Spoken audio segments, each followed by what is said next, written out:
kidding? Just one shot? They're not all zombies, Doug.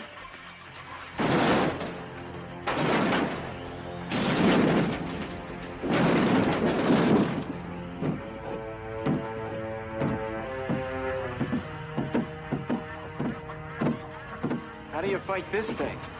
Maybe we could drown it in A1 sauce. Well, sometimes that is better. The person you put up there ain't the person that comes back. It's a dance song to get down with. About 6 feet under. Get there. Ooh, I love this song.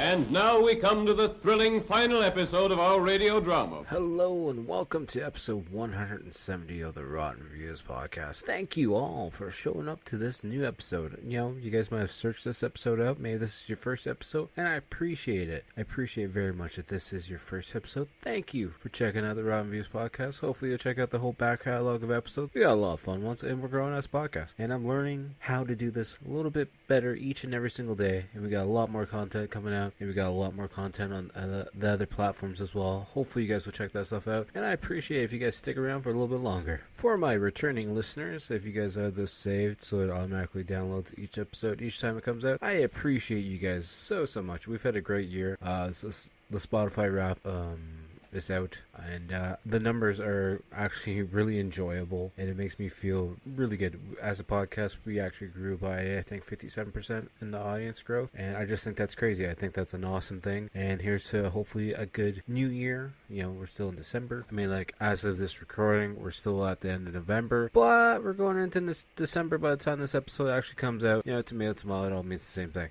So hopefully you guys enjoy this episode. Hopefully you guys enjoy the back catalog. I'm going to set up some Christmas movies for the month. I guess I have to, right? I don't know what we're going to do yet, but maybe we'll do like an action Christmas movie, a comedy Christmas movie, and a horror related Christmas movie. So I'm going to have to check the back catalog of episodes we've already done to see what we did for December. I know this episode should probably be a Christmas one. The one before should probably have been a like Christmas themed one, but it is what it is. You know, it's been a crazy few months.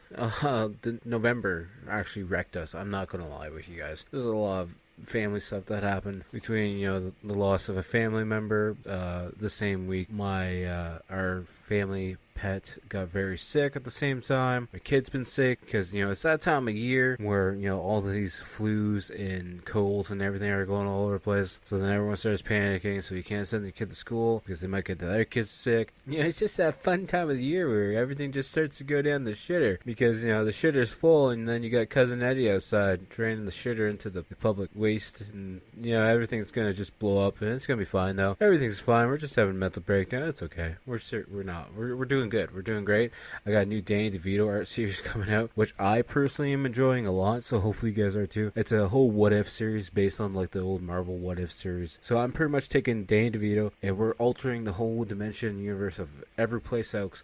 And the first series of this is pretty much just Danny DeVito taking over everything. So the first one being, what if Danny DeVito was every single member of Kiss? So I've been drawing the same Danny DeVito portrait, but with the Kiss makeup and everything on it. We might do some color versions at some point. Maybe do some stickers. I'm not sure. Maybe do a print. Who knows? Maybe we'll just do some free giveaways and give away some Danny DeVito artwork. But, you know, we have some other pieces planned. These are all going to be publicly seen and on Instagram and YouTube by the time this episode comes out. But I have like a Rob Zombie inspired one that I've done, and I'm also doing some wrestling themed ones as well with Danny DeVito. So it's like the 90s and 80s face paint wrestlers. So you got like a Sting, you got Papa Shango, there's a Goldust one, which I think looks really kind of funny. But we're just going to do a bunch of different variants of this, and, you know, not just do movies and stuff. I'm going to maybe draw them like as a Terminator or RoboCop, maybe do a Predator style one, maybe do like a Sailor Moon one. We don't know yet. You know, the ideas are unlimited, and it's just a fun series, something for me to do for fun. And, you know, why not? I don't have enough on my plate as it is. So I figured, why not? Hopefully you guys enjoy it. But yeah, before we get into the podcast at hand, the episode that you're here to listen to, let's put some business out front. If you guys can follow me on all social media accounts, that'd be awesome. All the links will be down below. But it's at Typhon Son, pretty much on anything and everything. You got the Instagram, you got the Facebook page, you got the X account, you got the Threads account, if anyone even uses that anymore.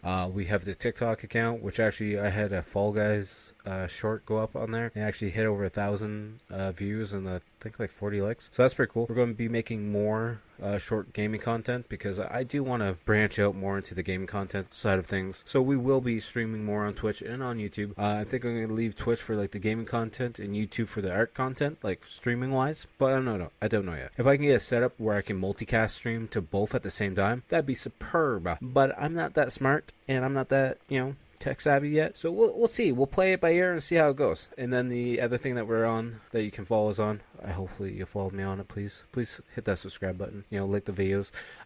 It's on the YouTube channel. So on the YouTube channel you get the weekly game video that comes out every Wednesday. We have various short videos that come out as well. Like I said, we have the live streams going on there as well, and we have old episodes of the podcast, and hopefully maybe at some point in time I'll be able to do some video podcasts and we'll have them up on Spotify and on the YouTube channel as well. And yeah, I think that's enough of me blabbing about that, and you guys are here to listen to me talk about a movie. So we're already almost like 6 minutes into this podcast, maybe 7 with the intro music that people complain is a little bit too long, but I like it. So it's my podcast. What can I say? Hopefully that wasn't too dickhead sounding. I didn't mean for it to come off like that, so hopefully you guys didn't take offense to that. I'm just trying to be funny. I got some coffee, and I feel like it's going to be a long night, even though it's only 9 o'clock at night tonight. The kid has gone to the grandparents because we have some family stuff we have to do tomorrow, awake and whatnot, and I don't feel like she should really be in that setting just yet, but maybe I'm talking too much. I don't know. But enough about that. Let's just get into the episode at hand and enjoy this movie. A Jean-Claude Van Damme, Mickey Rourke, and Dennis Rodman movie. Yeah, it's a weird combination of people, but it should be fun. So, as you probably tell by the title already, we are watching Double Team, a 1997 rated R movie for an hour and 33 minutes. If you guys haven't watched this movie before, you can catch it on YouTube for free. Just so you guys are aware. And before I do get too far into it, if you guys are new to this, I'm going to talk about this movie from start to finish and hit all the points in between. So if you guys don't want to be spoiled on a movie that came out in 1997, feel free to pause it now, go watch the movie on YouTube, and then, hopefully come back because we need you here. I need you here. It means a lot for me if you guys come back to hear, because I like doing this podcast and maybe someday I can make a living off of it. I know, high hopes and whatnot, but maybe just even like a little fraction of something, that'd be cool. But yeah, please come back, and if not, just sit here and listen to me talk about this movie from start to finish, and get comfy, get back chips, make some Doritos. I don't know what you like, it whatever you want. I love that the quick rundown of this on IMDb compared to Google is so different. Like, on IMDb, it's just straight to the point. An international spy teams up with an arms dealer to escape from a penal colony and rescue his family from a terrorist. Then we jump over to Google. A CIA agent is interned for failing a mission to kill an international terrorist, escaping from his island exile. He teams up with a flamboyant arms dealer and sets out to find the terrorist and rescue the agent's wife and son. But yeah, the initial release date for this movie was April 4th, 1997. The director is Tsuyu Hart. We'll get back to him in a minute. The box office is apparently $48.1 million, distributed by Columbia and Sony Pictures. And it's got 4.8 out of 10 on IMDb, 11% on Rotten Tomatoes, and a 4.4 out of 5 on Amazon.ca. Apparently 75% of Google users like this film. But yeah, if we cut back to the director, Tsuyu Hart. I'm definitely butchering that first name, but even when you click on his name, it says Hart Tsuyu, whatever it is. The director is best known for being a producer now, and he's still doing movies to this date. Actually, he's just did one last year, Watergate Bridge, where he was the producer for that. But yeah, Hart Tsuyu, or Tsuyu Hart, is best known for being a Chinese film director and producer. So on IMDb, he's his known for section. We have a movie that he produced in 2010 called Detective D, The Mystery of the Phantom Flame. He's also known for doing the 2021 movie, where he was the producer as well, The Battle at Lake Changjing. He was also producer for the 2011 movie, The Flying Swords of Dragon Gate, and producer for the 1991 movie, Once Upon a Time in China. I want to watch a few of these movies just because I'm weird like that. So we'll probably do them on the podcast at some point in time. Maybe we'll make a little dubbed Chinese month or something. I don't know yet. It's just me talking out my rear end at this point in time. Yeah, if you guys want to see that though, like not the talking of the rear end part, but the actual Chinese movie month or something like those, let me know down in the comments below. Now we're going to jump over to the writer section. We have Don Jacoby, maybe, I don't know. He's best known for being the writer for the 1998 movie Vampires. He's also known for writing the 1990 hit movie Arachnophobia. He's also known for being the writer of 1985's Life Force. And then we also have Double Team as being one of the movies he's known for being the writers for as well. I like those three movies. Life Force is really fun. Vampires is fun. And so is Arachnophobia. I've done Life Force for sure on the podcast. I might have done Vampires. I can't remember now. If I haven't, it's definitely being added to the list because I love that movie. James Wood is stupid crazy in that movie. Then we cut to the other writer, Paul Mones, best known for writing the 1994 movie Saints and Sinners. He was also the writer for the 1996 movie The Quest. And he also wrote 1992 Fathers and Sons. I've never heard of that one. He also wrote 1984 Streets of Fire, which I'm interested in watching that one as well. Don't ask me why. I just want to. Then the three starring people in this movie are Jean-Claude Van Damme, Dennis Rodman, and Mickey Rourke. I'm sure you guys probably know them from something. Most likely people know Mickey Rourke from being in that wrestler movie, as well as being the villain in like Iron Man 2, because everyone just loves the Marvel movies. But, it is what it is. Sin City's better. Then I'm also sure there's probably a very select few of my listeners that might also know Dennis Rodman, only for one thing only. And if this is the only thing you know him for, and it's being a member of the NWO pack back in WCW, I'll give you extra brownie points for that, because that's understandable. Well, NWO was a very awesome clique back in the day, faction, whatever you might want to call it, and that was a good old days of wrestling. And I mean, Jean-Claude Van Damme, if you just know him from like Bloodsport, Double Impact, and Kickboxer, that's cool too, because those are all great movies. And apparently he's in Minions or Rise of Gru. I don't like the Minions at all, so I haven't watched that, and I don't know anything about that, but he plays the character Jean-Claude. Ha, clever. Anyways, back on topic. And I know, shame on me, I forgot to do this last week. But the tagline for this movie is, he's a one-man arsenal with enough voltage to rock the free world. And apparently, Mickey Rourke underwent a very serious martial arts regimen to obtain his physical appearance in this film to prepare for his fight scenes with Jean-Claude Van Damme. Good for you for putting in the work, Mickey Rourke. Now you kind of just look really weird.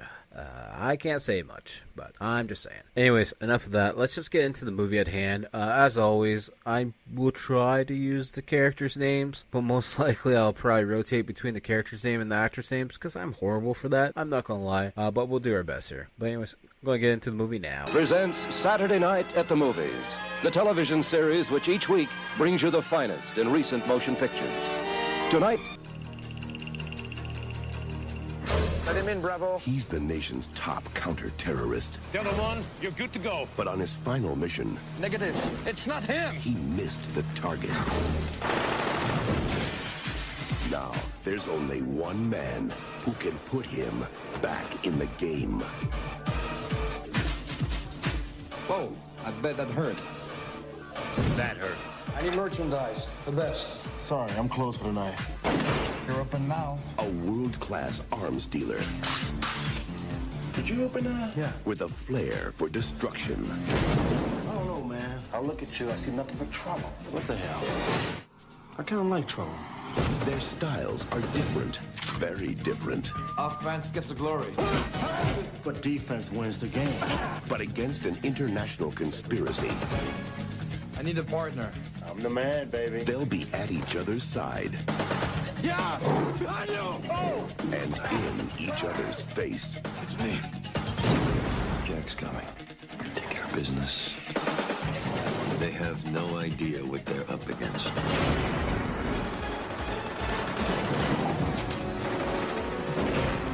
Now that makes it personal, mister. Can you fly a plane? Like a bird. Does your hair change color when you sweat? Bruce, Airball. You need practice, man. I'll never miss twice, brother. Jean-Claude Van Damme. Dennis Rodman. They don't play by the rules. Sorry. Double team. Who does your hair? Siegfried or Roy? No hurt jokes today, okay? The movie is beginning. It's got the classic Manderley entertainment tiger scene where I totally freaking forgot about the whole tiger coming through and then the picture changes. I totally forgot all about that. This movie's already bringing back the nostalgic vibes already. And then the movie starts in with the intro credits, and we see Jean-Claude Van Damme playing Jack Quinn, and it's a narration of him walking through this old parking garage, and it's discussing what his last case is going to be. And apparently his objective for this case is to make sure the plutonium, dum-dum, gets back to the base in one piece. For you that are new to the podcast, I screw up words a lot because I'm stupid. Get used to it. It can make some good clips and comedy, so hopefully you guys enjoy it. Anyways, Quinn pulls this tarp off this army truck, gets in the army truck, and then all these systems are going off and everyone's in this little office like, hey, he's in the truck, he's got it. And then we just see this military truck breaking through this car garage and crashing over all these parked cars, and then we see these two guys on like armored motorcycles chasing him down. Somehow Quinn was able to infiltrate this military base, get into the parked garage where this truck is holding the supplies, break into the truck, which even though it doesn't look like he broke into it, looks like he just pulls the tarp off and opens the door and turns it on and it's ready to go. Then he crashes through a bunch of things, got a little bit of fire. The guys on the motorcycle crashes. Then we see him going down this old road, and then there's a bunch of other military vehicles chasing after him, shooting at him. You know he's got a transport kind of vehicle with plutonium in the back of it, so maybe you don't want to try and blow that up. I'm not an expert though. What do I know? I'm just a stupid Canadian guy. Anyways, they're shooting at the truck a lot, and somehow they break the trailer hitch, and the trailer breaks off and goes crashing through the other cars, and then we just see him driving the transport truck down the hill, and then it's like this other military truck wants to follow him down, but all the guys are jumping out of the back of it because they're scared to follow him down. But don't you need that trailer that you're leaving behind? I'm assuming the dangerous chemicals aren't just in your transport that you're driving away in. And then we have the scene that I believe like almost inspired Fast and Furious back in the day, because we see the train going across the train tracks. We see Quinn apparently hitting some dirt jump that's by the train tracks, and he hits it, crashes through one of the pieces of the train, and gets to the other side of the road, and then the military guy's like, oh no, we can't go any further, the train's still there. And as the train's still going down the tracks, they're just watching as Quinn drives away with this military truck, but it doesn't have the trailer anymore, so what's the point? And now we cut to Celle, France, where we're 3 years later now. We see this nice beach house. We have the phone ringing, and there's Catherine. She's, she's chilling by her little pool, even though they're right by the water. And the phone's ringing, so Jack tries to get the phone, but one of her art pieces or something was in the way. He's like, "Oh, your thing is in the way." So then they start arguing by the pool, where he takes it out to the pool, and then she pushes him into the pool, and then they start getting it on the pool. Not actually, they start hugging and stuff in the pool, and we find out she's pregnant, of course. And then as they're in the pool together, this other guy comes up and starts washing his hands off the pool. He's like, "Hi, Jack. How's it going?" And Jack's like, "You don't believe in the front doors, do you?" And he's like, back doors too are open always." I'm assuming this guy right now is Goldsmith's character. And Jack's like, "I'm retired now. I got the kid in the way. I'm not doing this." And that's when Goldsmith's like, "Starbucks is back, and we want him alive." And then Jack's just like, curious now. Starbucks' character is Mickey Rourke's character. And apparently Jack is the best man for the job because he knows just how Starbucks moves, and he's the only guy that can bring Starbucks in. And he can't fully retire until Starbucks is in jail or prison. And then we just cut to Rome, where we see Goldsmith on the phone. He's talking to some guy, asking if Quinn's coming back. And he's like, "I don't know. He might come back. If not, we go to plan B." Goldsmith gets into the car, and of course, Starbucks is sitting in the back seat the whole time. And he puts a gun to his head. He's like, "Okay, we're going to go to a little place, and we're going to discuss some things." Anyways, they're driving, and then Starbucks like, "Hey, pull over here." And he gets out of the car, and he's like, "Oh, by the way, I left you a present." And there's a bomb strapped to the backyard. We see Starbucks walking away as I'm believing this is Goldsmith. He's trying to get out of the car, but the car door's locked. Not sure how that works. He's inside the car. But anyways, then the car blows up, and we have Starbucks, Mickey Rourke just walking away as we see the explosion in the background. Now we're in some place I don't know where, called Antwerp, where there's a lot of cross-dressers and drag queens and people that look like they would hurt me very, very badly. And then we see just Jack Quinn just hanging out there, looking like a fucking weird person, just out and about, just not disguised by any means, just out there with his hat on, while we see a bunch of hookers. I don't know, ladies of the night, men of the night. I don't know what they're. I really don't know, to be honest with you. He's literally standing out on the street where we see a girl who's doing like a dance inside an aqua tank with a face mask on. It's like a rave scene with like bondage and everything. I don't know. I really don't know. Anyways, then he opens up curtains and he's like, I'm looking for Yaz. And of course, we find out it's Dennis Rodman. He's Yaz, getting tattooed. And apparently, this is the first time Jack's ever met Yaz, because he's like, oh, you're Yaz? He's like, don't judge a book by your cover. He's like, oh, who does your hair? Sigmund and Roy? So then Yaz is like, who the hell are you? And he's like, I'm Jack Quinn. So Dennis Rodman, Yaz, grabs Jack's wrist. He's like, if you want to dance, just, ask. And apparently he puts his hand down on the scanner, and they have this technology where it can scan your palm and tell you if you are really who you say you are. Weird technology, but I guess we're in the future at this point. And then they go into Yaz's office, where they see a bunch of doors opening up. And it's a bunch of guns all over the place. And he's like, whoa, Santa's workshop. You got guns. And Yaz is like, I got shit so new here that I don't even know I have it personally. I don't even know half the shit that's here. I just know it goes pew pew. And then Jack's playing with something, and Yaz's like, did you open that? He's like, yeah. And we find out it's a little grenade. So Yaz throws it up against the wall. He's like, you dumbass, stop touching this stuff. And then we see Jack showing up to this military greeting spot where we see everyone going over the guns. And the guy that opens the door for him calls him Delta One, and that they're supposed to forget that they even see him because he's supposed to be this secret agent that no one ever sees at all. Anyways, they're going over their plan. This is their plan to get Starbucks. And Jack passes a suitcase to his red eye or something. It's this chick who's pretty much a sniper, and he's got this modified sniper gun that apparently shoots tranquilizers now. And she's like, yeah, I could shoot a dick off a hummingbird with this. I don't think you could, but good on you if you can, I guess. Then we cut and see them getting ready to get in their positions so they can scope out the area. And at this point in time, this is at a circus or a carnival, because we see one of the agents actually dressed up as a clown as he's walking through the crowds. We see, there's a tiger in a cage, and there's a bunch of fair rides going on, circus rides and whatnot. It's just a really weird setup, but apparently Stravos likes the circus. And then this tiger growls, and then Jack's looking at it, he's like, something's happening. I guess the tiger told you, huh? And then we see some guys getting out of the car, and they're walking in, being escorted by, there's three of them, it looks like two guys are escorting the one guy in. They got umbrellas because it's raining out. It's a really rainy day. And Jack's like, oh, this is too easy.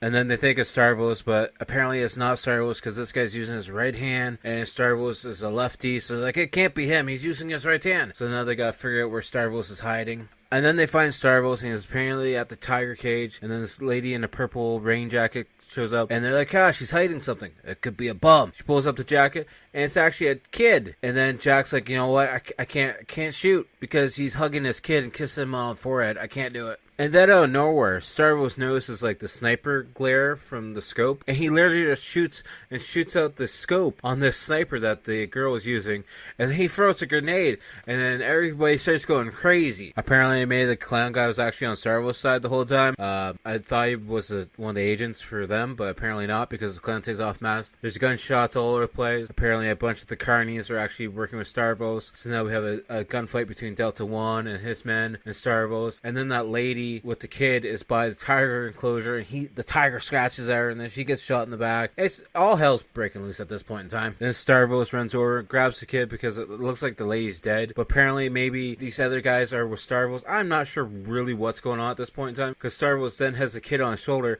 and he goes into major pain. I almost said Mad Max. He goes into major pain mode, where he sees these enemies coming at him at slow motion, so he kind of focuses on them and starts shooting them. But then at the same time, as Jack is making his way through the circus, he does the same thing, because he can matrix his way around these bullets as these bullets are all shooting around him. And I swear, I looked away for like 2 seconds. I'm pretty sure that the kid that was on Starville's shoulder somehow got shot now in the head by the looks of it, because there's a bunch of blood coming out of the side of his head, and he literally just sets the kid down on the ground, holds his hand, and starts, shooting a submachine gun around and running away. And for a reason, Starville comes up to like the security guard who's behind his station just sipping on his coffee, and he punches the guy through, grabs his wrist, and like pulls him forward so he breaks the glass, like uses the guy's head to break the glass. And then he starts kicking out all the other glass for whatever reason. I don't know why. It makes no goddamn sense. And of course, Jack makes it into that same room where the security officer was set up. And it's like, looks like it's leading into maybe a hotel of some sort, but there's nobody else there. And of course, as soon as Jack gets in there,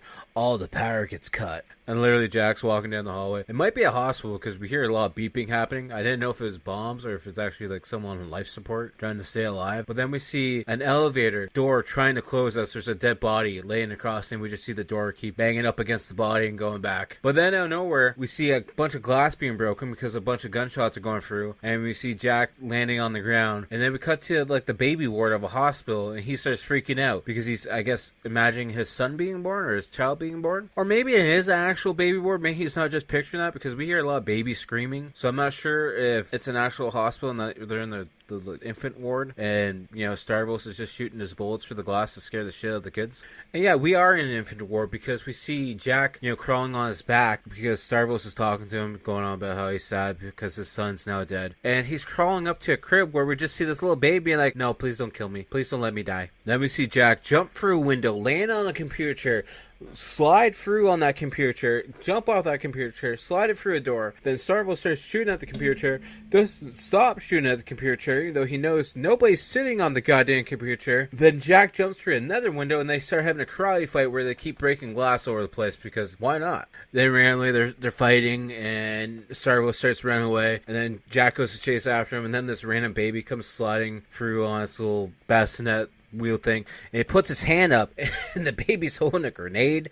So then Jack grabs it and throws it into the elevator shaft. The elevator shaft blows up, but he gets like blown up too by the debris, but he's like protecting the child because that's his father instinct to do, even though it's not his child, but he still doesn't want to see an innocent child die. And then we see Jack waking up in this random room where he's wrapped up in band-aids, and he's got band-aids all over his head, and he's a little bit confused as to where he is. And then this computer starts talking about Jack and his childhood and his secret agent bullcrap, and I don't know why the computer's talking about it, but the computer is. And then the computer's like, so you have the choice. You can either go to the colony to try and get your wife and kid back, or you can just take the nerve gas now and end it all. Okay, so then Jack goes to leave the room. He's all bandaged up, and when he opens up the door, there's a bright light, and there's this guy sitting on a golf cart, which is actually Ghostmite.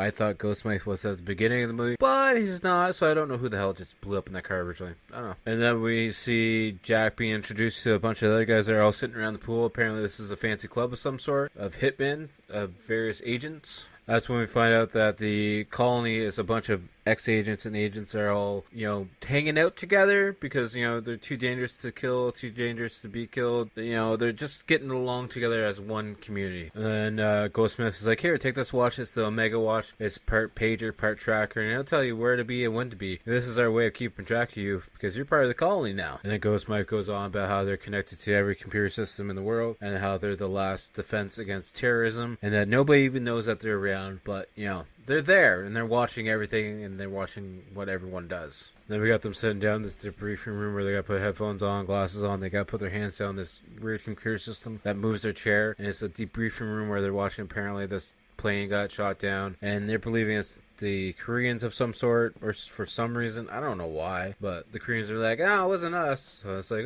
we need to figure out who exploded the plane. And apparently Jack sees certain things in this broadcast that are clues to something out. And apparently the Koreans were set up because this plane was shot down by the Americans because they're doing a broadcasting thing to try and listen in on the Koreans. I don't know, it's confusing. It doesn't make sense. It's weird. It's like a space action movie at this point in time because the equipment they're sitting in doesn't make sense. Oh, it's like a VR system. I honestly don't even know what the timeline of this movie's supposed to be. Like, are we in like the 3000s? Are we in like, for all I know, we could be in 2023. I have no idea. There's no timelines. I haven't seen any dates on anything. So we'll just wing it and guess, I guess. But what we do know is not too much time has passed because we see Catherine, Jack's wife, running to the phone because the phone's ringing, and she's still pregnant. So it hasn't been that long. But when? I don't know. Yeah, we find out this phone call is apparently someone from Rome who wants some of Catherine's sculptures, because that's what she does, and that's what he was getting pissed off about at the beginning of the movie, because she's got sculptures in front of the phone and he couldn't answer the phone because of the giant sculpture. Then we see this giant cargo plane flying over the colony, and then it drops a care package of some sort, and we see Jack's playing with the sensor, because apparently you gotta put your finger on the sensor so often to actually clock back in so they can track you. I really don't understand. And we see Jack doing this weird training kind of montage to get his strength back inside his little hotel colony room, where he's testing out his strength to do sit-ups and hold his breath in the bathtub, where he's got lines written on the cigarette so he knows how fast the cigarette's burning or how long he's been underneath the water. I don't know. I forgot he also made 3 calendars for 3 different months, and it's counting down to the birthday, I'm assuming, of Catherine. So he's like, oh, I gotta be home before Catherine's birthday or she's gonna kill me. And then we see the colony guys going over another attack that happened, and he's like, Jack's like, it's not Star Wars, it's a copycat. And we find out there's a picture of someone who wrote I love your butterfly, because that's the same butterfly that is tattooed on the back of Catherine, which is also the same butterfly he drew on the calendar for Catherine's birthday. So he knows somebody's onto him. And then apparently we see Catherine, who's making business deals with this art gallery owner, and apparently the art gallery owner is played by Mickey Rourke as well, because it's Star Wars in disguise. Cue in another workout montage, but this time Jack is beating the crap out of a bucket full of rocks, and then he puts a rope made out of like his bed sheets around his neck and around the bathtub, and starts lifting the bathtub full of water. I'm pretty sure your bathtub's going to leak because you're going to destroy the pipes underneath it, but what do I know? And then we see Jack setting up this contraption of some sort so that when the timer comes up, it can press on the thumb thing for him, where we actually see him literally taking a blade and cutting off his thumb print and putting it on this contraption so that once it's the right time, it'll swing down and put his thumbprint on the scanner, and hopefully that will give him enough time, because he's setting it up to happen when the air raid goes over, like the supply drop, because he's planning on getting into the plane for the supply drop of somehow. I don't know what his general plan is, but we see him on the mountain as the plane's coming in, and then we see him jump off the mountain and into the water just as the security grate goes off, because apparently the water has a security grate in case anyone tries to leave the colony island. And then we see him swim over to the supply drop, and he's underneath the supply drop now, holding on to it as the boats are taking it away. Then randomly, as he's underneath the water trying to attach to the supply drop, this scuba diver comes up behind him, puts a plastic bag over his head, and gets ready to stab him in the chest as he's trying to choke him out from behind. And then they start fighting underneath the water, and Jack gets his scuba mask off and starts breathing it and starts beating the crap out of the guy. And then we see them both swimming off in different directions as Jack's trying to swim back up to put his chain on, and then scuba diver's trying to swim back down to his scuba gear so he can start breathing again, because he's gonna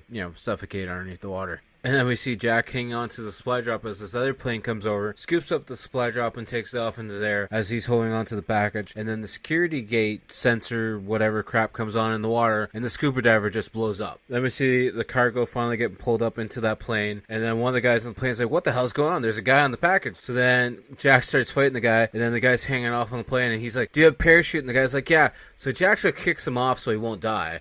And then we see Jack just fighting the other guys in the plane as well. And he's kicking the other guys off the plane, and he's looking down as the one guy's falling. He's like, really hope that guy's got a parachute. I hope it works.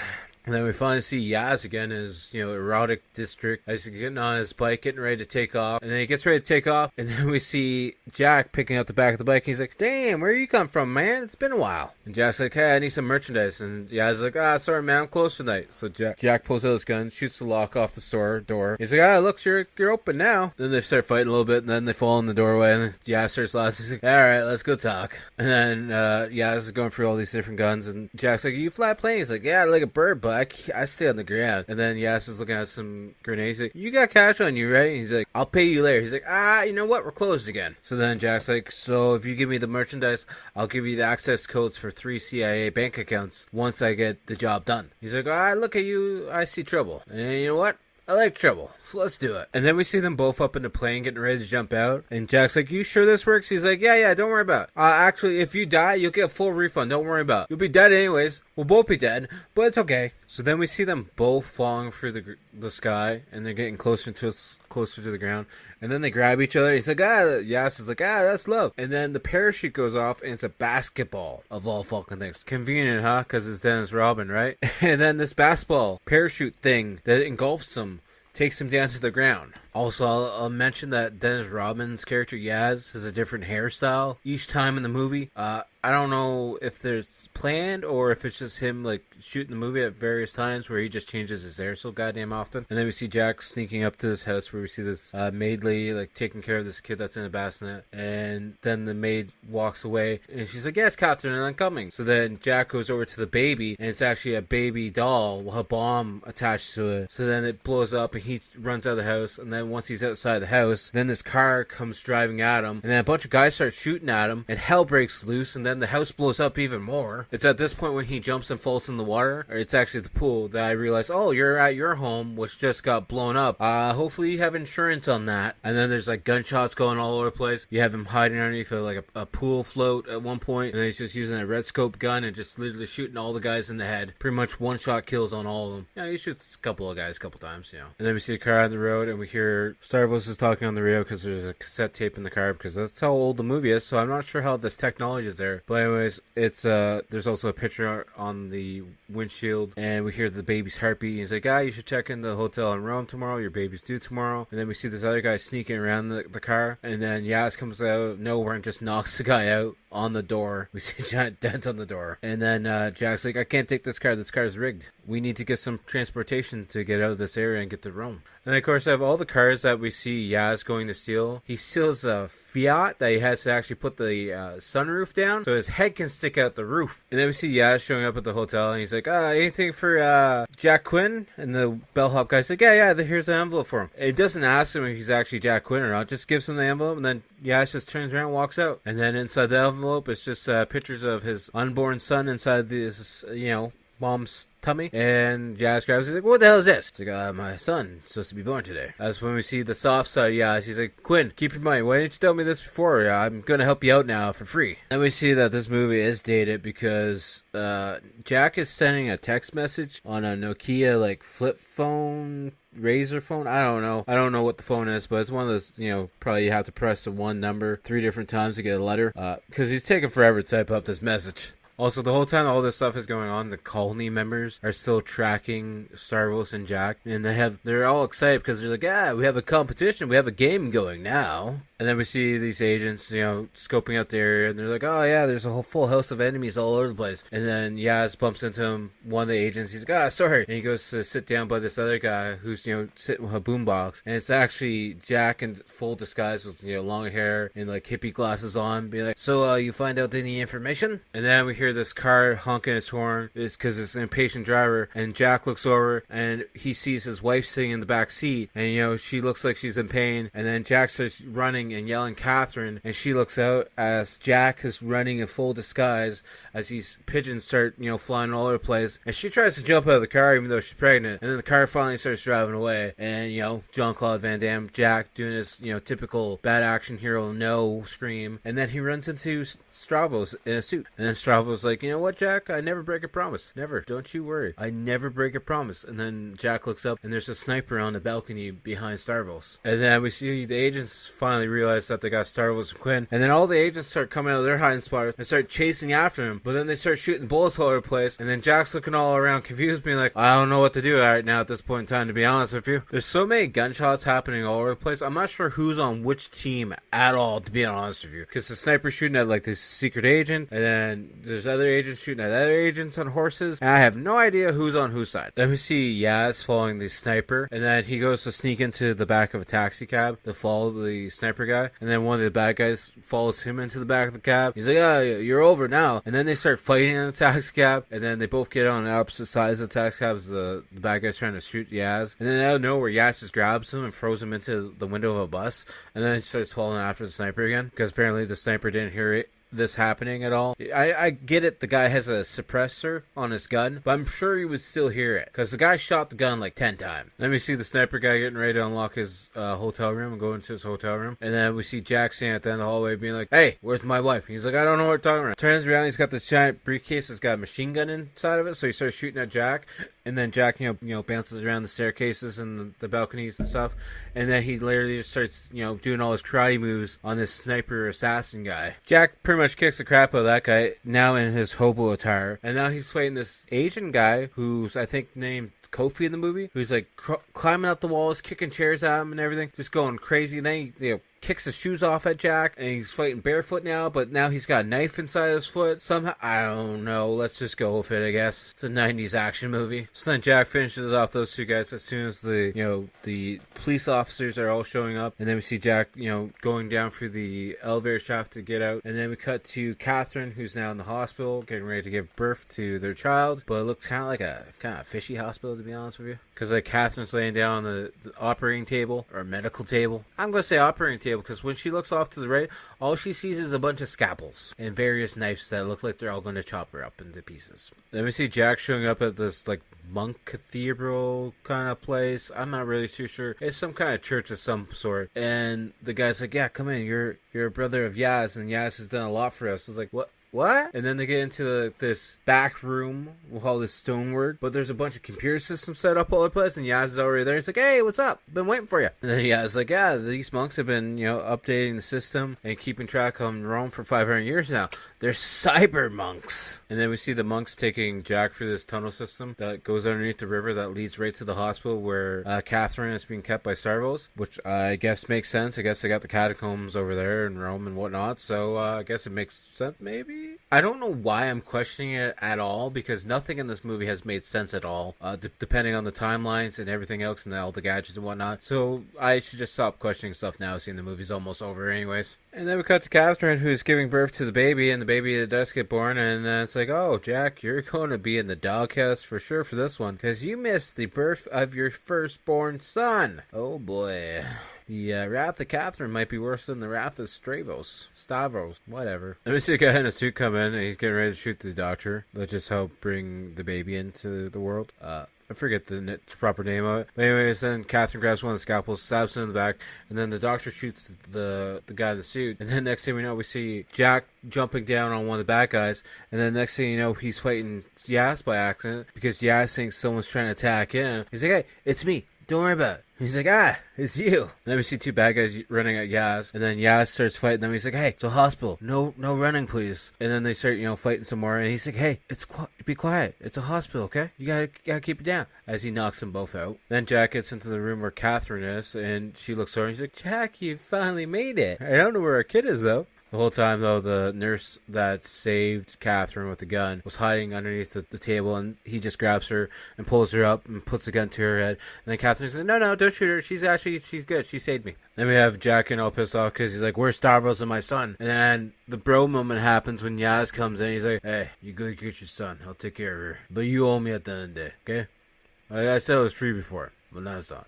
So go get your kid. Then we have Jack meeting Starvos in this like Coliseum looking area where the baby's in a little bassinet on the ground, and then this random guy starts shooting at Jack's feet to try and get him to drop the gun, and now they're gonna have like a mano to mano martial art fight. And then Starvos starts talking to Jack and be like, I'm gonna give you a chance. If you live today, you can get to know your son. If you don't live today, though, I'll just raise him as my own. And then the tiger comes out of nowhere. And then we also find out this Coliseum area is full of mines all over the place, too. So then we see Jack standing off with the tiger and be like, come on, tiger, come on, come at me. Even though because the baby's, pretty much sitting in his bassinet in front of the tiger comes over and just, like, sniffs him a couple times and goes to grab the handle. And then out of nowhere, Yaz comes in on a dirt bike, and then we see Jack karate kick the tiger in the stomach. Then Yaz swoops in with his dirt bike, picks up the bassinet, which would have probably broke the baby's neck because you see that bassinet just yeet forward, and like Yaz is doing some tricks in the Coliseum with the bassinet still in hand,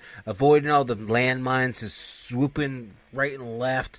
Kid's probably got whiplash at best. And the whole time Jack is running away from this tiger that's chasing him up through the stairs of the Coliseum. And then they start playing with this gate back and forth with each other. Then we have Jack, backing up on this platform, this wooden platform, as the tiger's coming at him. And then he's at the end of the platform. And this guy down below is shooting at him to try and hit him. And then out of nowhere, Jack's like, I'm just going to kick this board. And then the bridge breaks and the tiger drops down. And then the tiger goes and kills the guy that was trying to go shoot at Jack. Then we see Jack running back to the center of the Coliseum where all the landmines are. He goes to run through a gate, and Starbucks just literally trips him. He goes face first across the dirt, and then they start fighting each other. And of course, Yaz goes to run onto the Coliseum floor to try and help Jack, but then he slips and steps on a landmine and keeps his foot there. And Starbucks is like, hey, my tall friend, lift your foot, and you're going to go up in pieces, just so you know. So then at one point, Starbucks and Jack are actually fighting over top of Yaz, jumping over top of him, back and forth. And then Starbucks was like, hey, Mr. Quinn, you got big feet. You got to be careful where you put them, because his foot's beside a cross. But we did come to find out that cross was moved,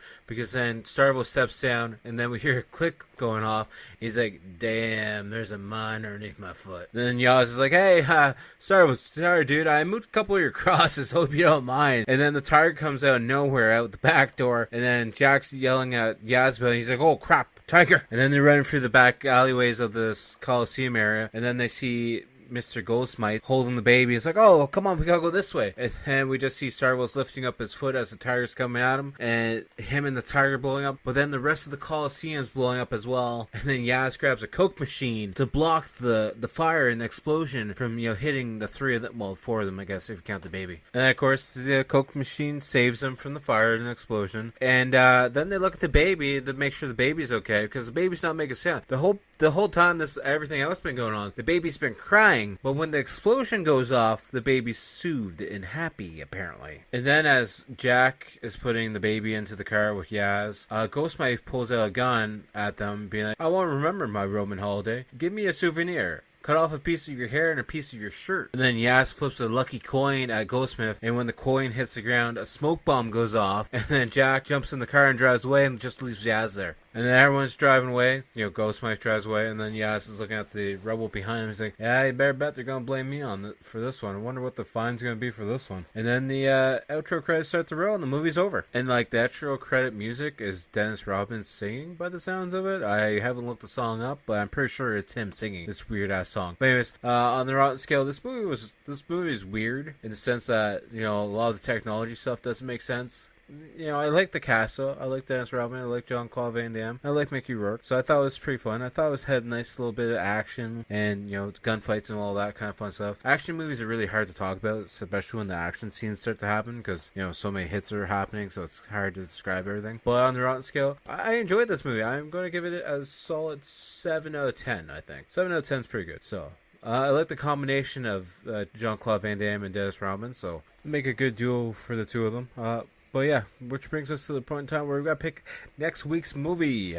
Alright, we got the movie picked now. You can watch it for free on YouTube. I'm keeping these easy for you guys, so they're easy to find. It's an hour and 35 minutes almost. It's from 1980. We're going to watch Christmas Evil. I don't recall ever watching this before, so I'm going to be a blind watch. I'm not going to look anything up just yet. So hopefully it's a good movie. It could be a bad movie. It's fine, either way. We're going to start the Christmas movies. We're going to start out with some horror Christmas movies. They'll probably do comedy one, maybe an action one. We'll see how it goes. Well, hopefully you guys will check that one out next week. Hopefully you guys enjoyed this episode. And as always, make sure to check out the outro band, trauma-based horror band, Blood Opera. All their links will be down below, but you can find them on all social media sites. SoundCloud, YouTube, Spotify, Facebook, Instagram, maybe Threads. I'm not sure. They also got an Etsy shop. Go check that out as well. And then also, if you could follow me on all social media accounts, that'd be awesome. At Typhonsign on all the main things. Instagram, Threads, X. We got the Facebook page, and the main thing that we're pushing, like always, is the YouTube page. If you could hit the subscribe button on the YouTube page, I'd highly appreciate it. We got the weekly game video going out every Wednesday. We got short videos going out all the time. We got some live art streams going up there as well, and old episodes of the podcast, so you can check them out on there as well. And as always, if you can give the podcast a review, that'd be awesome. If you can leave a star review on Spotify or a written review on Apple Podcasts, whatever it might be. If Google Podcasts has something you can leave a review on, or if you want, the thing that helps out a lot, just share the podcast. episodes. Share the episodes you like with your friends and your families, your enemies, your coworkers, your pets, whoever and whatever. If you get abducted by an alien, maybe share it with them. I appreciate it, and hopefully you guys enjoy the episodes. Hopefully you guys enjoy the back catalog. Hopefully everyone has a good holiday season. And I know this episode is... I don't know when this episode's actually coming out because I have so many done ahead of time. But it's going to be like mid-December. I almost said October. I wish it was October. I like Halloween a lot more than Christmas. Anyways, hopefully you guys have a great night, great day, afternoon, whenever you're listening to this. And I'll talk to you guys all later. Peace! We've got to try to get them shut again. At midnight on Monday, we go into All Saints' Day. The night of the dead begins then. And if the portals of hell don't get shut before, no dead body will ever be able to rest in peace again. And so the dead will rise up and take over the earth, and you've got to get to Dunwich. You must reclose those gates.